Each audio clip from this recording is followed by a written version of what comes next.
Kisah inspiratif. Ini cerita tentang tokoh asal Timur Tengah. Nasruddin namanya. Suatu hari, Nasruddin mencari sesuatu di halaman rumahnya yang penuh dengan pasir. Ternyata dia mencari jarum. Tetangganya yang merasa kasihan ikut membantunya mencari jarum tersebut.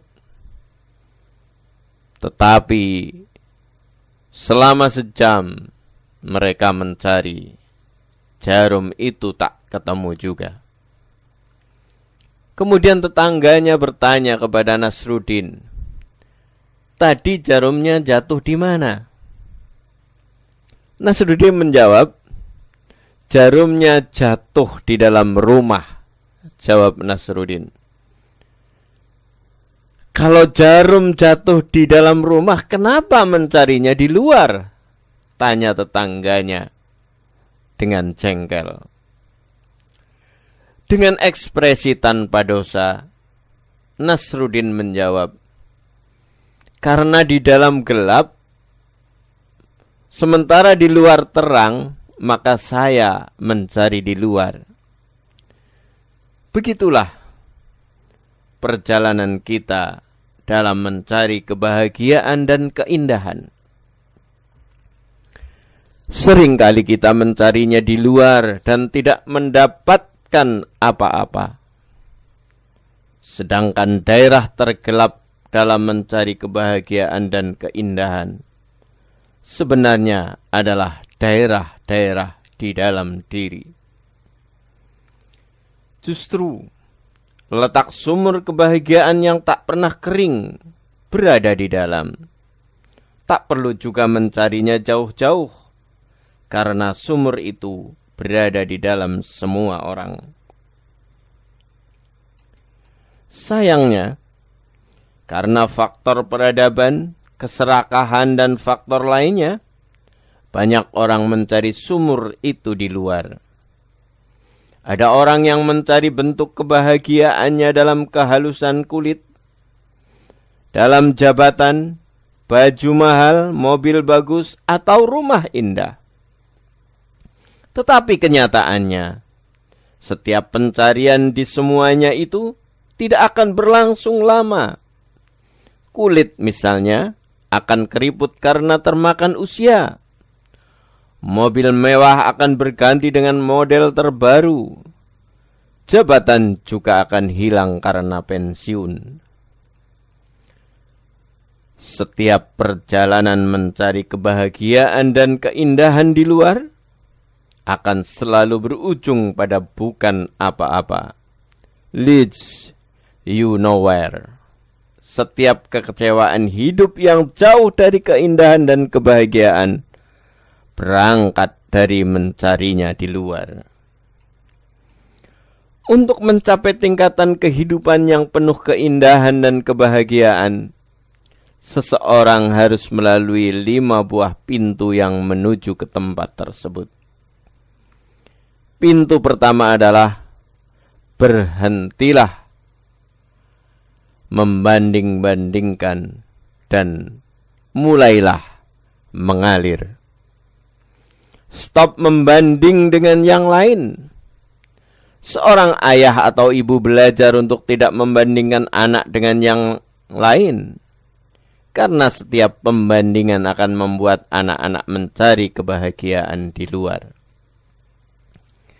Setiap penderitaan hidup manusia, setiap bentuk ketidakindahan dimulai dari membandingkan. Contoh segar adalah Michael Jackson. Sebagai orang yang seringkali membandingkan dirinya dengan orang lain, uangnya banyak, mampu membiayai hobinya untuk operasi plastik, sehingga orang yang hidup dari satu perbandingan ke perbandingan lain, maka hidupnya kurang lebih sama dengan seorang Michael Jackson. Leads you nowhere. Karena itu, marilah kita ke sebuah titik mengalir menuju kehidupan yang paling indah di dunia, yaitu menjadi diri sendiri. Apa yang disebut flowing atau mengalir sesungguhnya sederhana saja. Kita akan menemukan yang terbaik dari diri kita ketika kita mulai belajar menerimanya, sehingga kepercayaan diri juga dapat muncul. Kepercayaan diri ini berkaitan dengan keyakinan-keyakinan yang kita bangun dari dalam. Tidak ada kehidupan yang paling indah dengan menjadi diri sendiri. Itulah keindahan yang sebenar-benarnya. Saudaraku, pintu kedua menuju keindahan dan kebahagiaan adalah memberi. Sebab utama kita berada di muka bumi ini adalah untuk memberi. Kalau masih ragu dengan kegiatan memberi, artinya kita harus memberi lebih banyak. Kita dapat melihat ada 3 tangga emas kehidupan. I intend good, I do good, and I am good. Saya berniat baik, saya melakukan hal yang baik, kemudian saya menjadi orang baik. Yang baik-baik itu bisa kita lakukan bila kita konsentrasi pada hal memberi. Memberi tidak harus selalu dalam bentuk materi. Pemberian dapat berbentuk senyum, pelukan, perhatian, dan setiap manusia yang sudah rajin memberi, dia akan memasuki wilayah beauty and happiness. Kita sering bertemu dengan orang kaya. Ada yang suka memberi, ada yang pelit. Kita melihat orang yang tidak suka memberi, muka orang itu keringnya minta ampun. Orang yang mukanya kering ini bertanya pada kita, apa rahasia kehidupan yang paling penting yang bisa kita bagi? Kita bisa katakan kepadanya, sleep well, eat well. Kalau kita sederhanakan, sleep well, eat well akan jadi mudah jika diikuti dengan kegiatan memberi. Tak perlu khawatir, setiap pemberian itu ada yang mencatat. Jika atasan kita di kantor tidak mencatat pemberian kita, ada atasan tertinggi yang mencatatnya. Mirip dengan petani, orang-orang yang suka memberi akan memanen hasil yang diharapkan.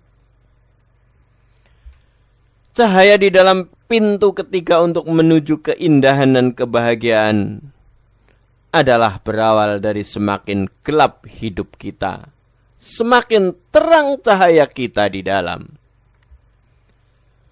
Perhatikanlah bintang di malam hari tampak bercahaya jika langitnya gelap. Sedangkan lilin di sebuah ruangan akan bercahaya bagus jika ruangannya gelap. Artinya, semakin kita berhadapan dengan masalah dan cobaan dalam hidup, semakin bercahaya kita dari dalam. Jikalau Anda punya istri cerewetnya minta ampun, ucapkan terima kasih pada Allah, karena orang cerewet adalah guru kehidupan terbaik. Paling tidak dari orang cerewet, kita belajar tentang kesabaran. Jika Anda punya atasan diktatornya minta ampun, itu sengaja ada yang mengirim agar Anda belajar tentang kebijaksanaan. Orang yang pada akhirnya menemukan keindahan dan kebahagiaan biasanya telah lulus dari universitas kesulitan. Semakin banyak kesulitan hidup yang kita hadapi, semakin diri kita bercahaya dari dalam. mengutip perkataan Jalaluddin Rumi. Semuanya dikirim sebagai pembimbing kehidupan dari sebuah tempat yang tidak terbayangkan. Tidak hanya orang cantik saja yang berguna, orang jelek pun berguna. Antara lain, dikarenakan ada orang jelek, orang yang cantik terlihat jadi tambah cantik. Jadi semuanya ada gunanya untuk menghidupkan cahaya-cahaya beauty and happiness.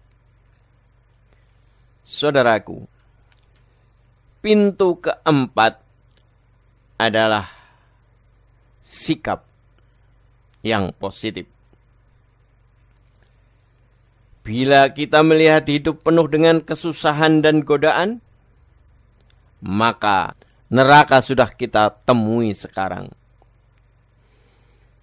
Sedangkan apabila kita berpikir positif, maka hidup akan menjadi penuh kebahagiaan.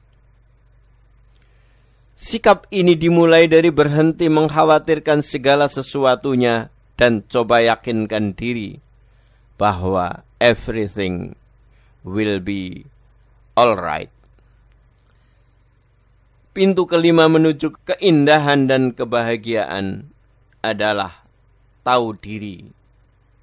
Tahu diri tentang kita dan kita tahu tentang kehidupan.